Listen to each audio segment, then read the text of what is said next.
ڕێکخراوی برینگ هۆپ و لەگەڵ ڕێکخراوێکی NGOی ئەمریکی بڕێک هاوکاری و دەرمان و پێداویستیان گەیاندن دەستگای تەندروستی پێشمەرگە و نەخۆشخانەکانی شۆڕش.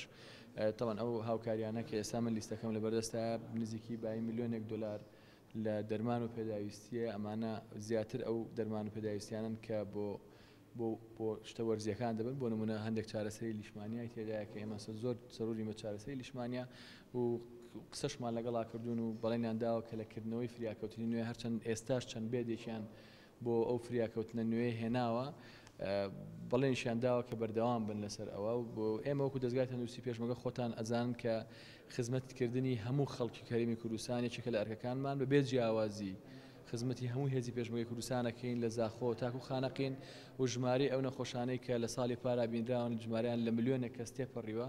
لەبەرەوە ئەمانیش باش دەزانن، ئەم نەزەماتانەش ئەم ڕێکخراوانەش باش دەزانن کە دەستگای تەندروستی و نەخۆشخانەکانی شۆڕش بێ جیاوازی نەک خزمەتی هێزی پێشمەرگە و خەڵکی کوردستان بەڵکو ئاوارەکانیش هەندێک قورساییان کەوتۆتە سەر ئێمە کە پێویست بۆ خزمەتیان بکەین.